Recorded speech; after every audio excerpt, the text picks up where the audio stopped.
Hello guys, இன்னைக்கு நம்ம பார்க்க போறது ஓஷினோக்கோ சீசன் 2 எபிசோட் 12 தான். சீசன் 2 ஓட ஒரு பெஸ்டான எபிசோடுன்னு சொன்னா அது இதுவா தான் இருக்கும். ஸோ மறக்காம கீழே ஒரே ஒரு லைக்கை போட்டுருங்க. அதே மாதிரி நீங்க நம்ம சேனலுக்கு இது வரைக்கும் சப்ஸ்கிரைப் பண்ணலையா, சப்ஸ்கிரைப் பண்ணிக்கோங்க. ஏன்னா அப்பதான் இதுக்கு தவிர அனிமெல்லாம் நோட்டிபிகேஷனா வரும். எபிக்கோட ஸ்டார்டிங்லயே ஆக்வாவோட பாஸ்ட் சீனை தான் காட்டுறாங்க. அவங்க ரெண்டு பேருமே மாடியில இருக்கும்போது அங்க ஆக்வா செம்ம வேகமா ரூபியை தள்ள ஆரம்பிக்கிறான். அங்க அவங்க ரெண்டு பேரும் அவ்வளோ என்ஜாய் பண்றாங்க. அப்படியே சீன் பிரசன்ட்டுக்கு வந்து அங்க ரூபி, மெங்சோ, கானா எல்லாருமே அங்க அவங்களோட நியூ சாங்கையும் கேட்டுன்னு இருக்காங்க. அந்த சாங்குமே அவங்களுக்கு ரொம்ப பிடிச்சிருக்கு. சாங்கோட ரெக்கார்டிங் இவங்க கிட்ட இருக்கு. சோ வீடியோவை ரெடி பண்ணலாம் அப்படின்னு போக ஆரம்பிக்கிறாங்க. சாங் வந்து இவங்களுக்கு எவ்வளவு பிடிச்சிருக்குன்னா ஏன் கரோக்கிக்கு போனாலும் அதே சாங்க தான் பாடுறாங்க. இதுக்கப்புறம் அவ போயின்னு இருக்கும் போதே இன்னொரு ஃப்ரெண்டு கிட்டே பேசுறா. அந்த ஃப்ரெண்டு பொண்ணு தான் சொல்ல போனா இவங்கள வீடியோ பண்ண போறா. அதாவது ஒரு டைரக்டர் மாதிரியா. அந்த போன் பேசுற அந்த பொண்ணுமே சொல்றா, நம்ம வந்து ஒரே நாள்ல 2 ஷூட்டிங்கை கம்ப்ளீட் பண்ண போறோம். இதை கேட்கிற மென்சோக்கும் அவ்வளவு சந்தோஷம். அவ ரொம்ப எக்ஸைட் ஆகுறா. ஏன்னா ஒரே நாள்ல 2 விஷயத்தை ஷூட் பண்றது ரொம்ப தலைவலியா நம்மளுக்கு இருக்கும். இதுக்கப்புறம் அடுத்த நாள் சீனை காட்டுறாங்க. கானா ரொம்ப சந்தோஷமா ஏர்போர்ட்டுக்கு வரா.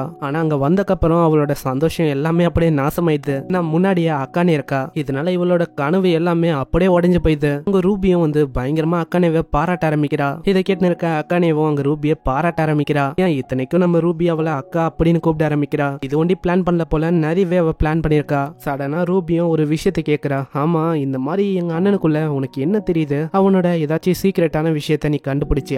இதெல்லாம் பார்த்துன்னு இருக்கும்போது யாரு சந்தோஷமாகறாங்களோ இல்லையோ, ஆனா கானா ரொம்ப சோகமா இருக்கா. இதுக்கப்புறம் நிறைய இடத்துக்கு அவங்க போக ஆரம்பிக்கிறாங்க. நிறையவே என்ஜாயும் பண்றாங்க. ஆனா ஆக்வா தான் பாவம் ரொம்ப யோசிக்கிறான். நான் வந்து ஏன் இங்க வந்தேன், ஏன்னா என்னோட வாழ்க்கை அது வந்து ஏன் இப்படி இருக்கு. இந்த சைடு அதே மாதிரி ரூபியை காட்டுறாங்க. ரூபியும் அங்க இருக்கிற விஷயத்தெல்லாம் பார்த்துக்கினே யோசிக்கிறான். இது வந்து அதே ஏரியா தான், இங்கதான் நான் பிறந்தேன், இங்கதான் நான் வளர்ந்தேன், அதே மாதிரி இங்கதான் நான் இறந்து போனேன். எப்படி பார்த்தாலும் இங்க இருக்கிற காத்து அது வந்து ரொம்ப ஃப்ரெஷ்ஷா இருக்கு. நெக்ஸ்ட் சீன்ல அவங்க அந்த டைரக்டர் பொண்ணு அதையும் மீட் பண்றாங்க. ஆனா கானாக்கு ஒரே நாள்ல 2 ஷூட்டிங்க முடிப்பாங்களே, அந்த விஷயத்தை கேட்டோன்னே அவ கொஞ்சம் சோகமாகறா. ஏன்னா ஃபர்ஸ்ட் அவளோட கனவு நாசமா போச்சு. ரெண்டாவது விஷயம் என்னன்னா அவ வந்து ரொம்ப கஷ்டப்படுற மாதிரி இருக்கும் 2 வாட்டியும் ஃபிலிம் பண்ணும்போது. ஏன்னா அவ நிறையவே ஓவர் ஒர்க் பண்ற மாதிரி இருக்கும். இன்னொரு விஷயத்துக்கு அவ எதுக்கு கவலைப்படுறானா, ஏன்னா இப்ப அவ வந்து ரொம்ப பிஸியா இருக்காளா. இதனால மீதி இருக்கிறது நம்ம ஆக்வாவும் அக்கானேவும் தான். ஆஸ் யூஷுவல் நம்ம அக்கானே வந்து நிறையவே பிளானையும் கொண்டு வந்திருக்கா. ஸோ இதனால அவங்க 2 பேரும் ஒன்னா இருக்கிற மாதிரி தான் இருக்கும். அங்க அக்கானேவும் அந்த பிளானை பத்தி எல்லாம் சொல்ல ஆரம்பிக்கிறான். ஆனா அதுக்குள்ளேயே அவன் சொல்றான், இல்ல நான் வரல,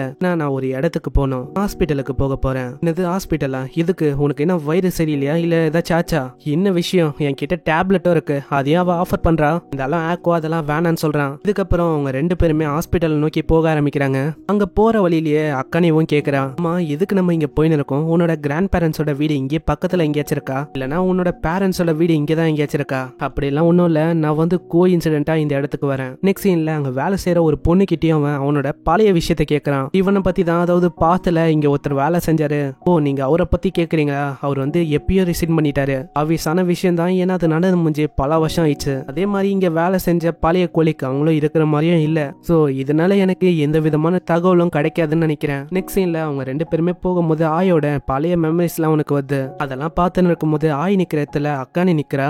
இதுக்கப்புறம் ஆக்வாக்கு என்னாச்சுன்னு தெரியல, அவன் காட்டை நோக்கி போக ஆரம்பிக்கிறான். அங்க பின்னாடியே அக்கானேவும் ரொம்ப கவலைப்படுறான். ஏன்னா முன்னாடி போக போக உள்ள இன்னும் தாவமோ தெரியாது, ஏன்னா உள்ள பயங்கரமான மிருகம் கூட இருக்கலாம். ஃபைனலி அவன் ஒரு இடத்துக்கும் வரான். அங்க வந்ததுக்கப்புறம் அக்கானி கிட்டையும் கேட்கறான், ஹே உனக்கு என்ன தோந்து, என்னோட பெட்டிங்ல இருந்து குதிச்சு இறந்து போயிருந்தா அதோட செத்து போன உடம்பு அது வந்து இருக்குமா?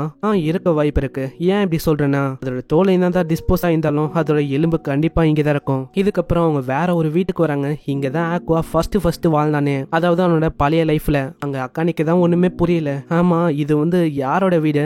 அதுவா, எனக்கு தெரிஞ்ச ஒரு பர்சனோட வீடு தான். அந்த பர்சனை பத்தியும் ஸ்டோரியா அப்படியே அக்கானிக்கும் சொல்றான். இந்த வீட்டுல எனக்கு தெரிஞ்ச ஒரு பர்சன் தான் இருந்தான். அந்த பர்சனோட அம்மா பிரெக்னெண்டா இருக்கும் போது இங்க யாருமே இல்ல. சோ அதனால இவங்களே எல்லாமே பண்ற மாதிரி இருந்தது. அந்த டைம்ல தான் அந்த பர்சனும் பிறந்தான். ஆனா என்ன பண்றது, அந்த டைம்ல நிறையவே பிளட் போய் அவங்க வந்து அங்கேயே இருந்து போயிட்டாங்க. அந்த பையன் ஒண்டிதான் அனாதியான் தான். அவனை அனாதியான ஆர்ஃபனேஜ் அங்க வந்து சேர்க்கலான்னு இருந்தாங்க. ஆனா நல்ல வேலை அவங்களோட கிராண்ட் பேரண்ட்ஸ் வந்து அந்த பையனை வளர்க்க ஆரம்பிச்சாங்க. ஒரு பர்சன் அவன் வந்து அவங்க அம்மா இறந்து போனனால இவனோட வாழ்க்கை வந்து ஆரம்பிச்சது. அவன் வந்து அவனுக்குள்ளேயே நிறையவே சண்டை போட ஆரம்பிச்சான். அவனுக்குள்ள நிறையவே குழப்பம் வந்தது. இந்த மாதிரி அவனுக்குள்ளேயே சண்டை எல்லாம் போகும்போது ஃபைனலி அவன் டிசைட் பண்ணான், ஒரு டாக்டரா ஏன் நம்ம மாறக்கூடாது, ஏன்னா நம்ம ஏன் மத்தவங்களுக்கு டாக்டரா மாதிரி ஹெல்ப் பண்ணக்கூடாது. ஆனா ஸ்டில் அவன் டாக்டரா மாதிரியும் மத்தவங்களுக்கு ஹெல்ப் பண்றான். இருந்தாலும் அவன் ஹோப்லெஸ்ஸா தான் இருக்கான். சீன் அப்படியே பாஸ்டுக்கு போது அங்க ஆக்வாவோட பாஸ்ட் செல்ஃப் அவன் ரொம்ப சோகமா இருக்கான். ஏன்னா செரீனா வந்து அப்படியே சாக போறா. செரீனா யாருன்னா ரூபியோட பாஸ்ட் செல்ஃப். செரீனாவோட நிலைமையும் அவளுக்கும் சரியா இல்ல.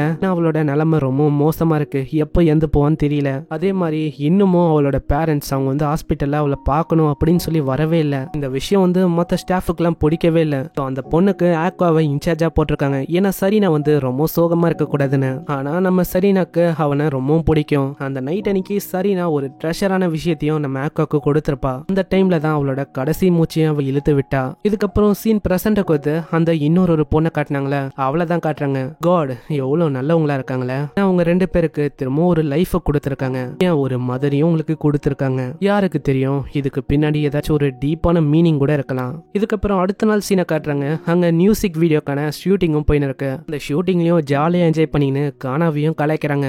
இதுக்கப்புறம் அவங்களோட கிரீன் ஸ்கிரீன் ஷூட்டிங் அதையும் ஆரம்பிக்கிறாங்க. ஃபர்ஸ்ட் அவங்க 2 பேரும் தான் அங்க பர்ஃபார்ம் பண்ண ஆரம்பிக்கிறாங்க. ஏன்னா ரூபியோட ஏஜும் அவளோட ஏஜும் இன்னமும் 18+ ஆகல. நான் மிஞ்சு வந்து அங்கேயே உட்காந்து இருக்கா. அங்க ஆக்கும் அக்கானையும் வந்து கேக்குறாங்க, ஆமா என்னாச்சு நீங்க உட்காந்து இருக்க. ரீசன் கேட்கும் போது தான் அவளோட கார்டையே காட்டுறா. அவளோட ஏஜ் 18+க்கு மேலதான் இருக்கு. ஆனா மத்தவங்களை பொறுத்த வரைக்கும் 18+க்கு கீழே இருக்கிற மாதிரி காட்டிக்கிறா. சோ 10 மணிக்கு மேலேயும் உள்ள வேலை செய்ய முடியும். அங்க காணாவும் சொல்றான், என்னோட ட்ரெஸ் அது வந்து எப்படி இருக்கு ஆக்வா. இப்படி இவங்க பேசின்னு இருக்கும் போதே அக்கானையும் வந்து அந்த ட்ரெஸ்ல என்னென்ன குறை இருக்கோ அதெல்லாம் அவ சரி பண்ண ஆரம்பிக்கிறான். இதெல்லாம் ஆக்வா பார்க்கும் போது ஏதோ ஃபேன்கள் பண்ணா எப்படி இருக்கும் அந்த மாதிரி தான் இருக்கும் அவளோட வேலைலாம். இதுக்கப்புறம் அவங்களோட ஷூட்டும் ஆரம்பிக்குது. அங்க அக்கானி இன்னமும் நேத்துல ஷூட்டிங் போகும்போது அவ நோட்ஸ் எல்லாம் எடுத்துன்னு இருக்கா. ஆனா வந்து உண்மையிலேயே வேற லெவல் தான். ஆக்டிங்னு வந்துட்டாலும் ஐடல் விஷயத்துல வந்துட்டாலும் அவ வந்து 2துலயுமே சூப்பரா இருக்கா. அவளுக்கு என்ன பண்ணும் தோந்தோ எல்லாத்தையுமே பண்றா. எல்லாத்துலயுமே அவ பர்ஃபெக்டாவும் இருக்கா. அதே மாதிரி உன் கூட அவளால டேட்டிங்கும் வர முடியாது. ஏன்னா அப்படி டேட்டிங் வந்தா இத பத்திலாம் வெளியில அப்படியே பரவ ஆரம்பிக்கும். அங்க ஆக்கோவும் ஆயோட இடத்துல அப்படியே காணாவை யோசிச்சு பாக்குறான்.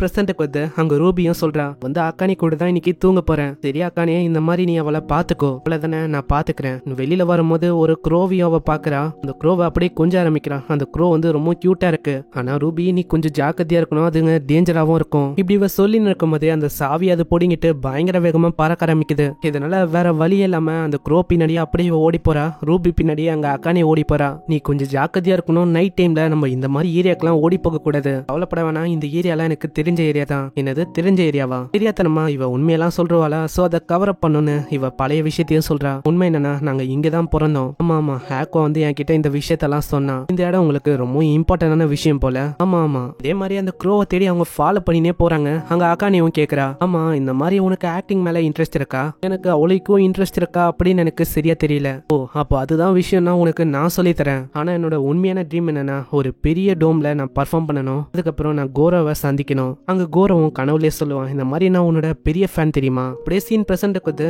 இது எல்லாத்தையுமே அவ யோசிச்சு பார்த்து ரொம்ப சந்தோஷமா இருக்கா. நீ வந்து இன்னும் யோசிக்கிற, அதாவது மேரேஜ் பண்றதுக்கு எவ்வளவு ஏஜ் இருக்கணும். இதுக்கு அவளே ஒரு மாதிரி தயங்கி தான் சொல்றா 10ன்னு. இதை கேட்கிற ரூபிக்கு அவ்வளவு சந்தோஷம். ஏன்னா அவ வந்து ஒரு பர்சனை ரொம்ப விரும்புறா. அது வேற யாரும் இல்ல, நம்ம ஆக்வா தான். ஆக்வாவோட பாஸ் செல்ஃப். நான் வந்து ஒருத்தனை விரும்புறேன், அவனாலதான் இப்ப எனக்கு ஒரு ஹோப் இருக்கு.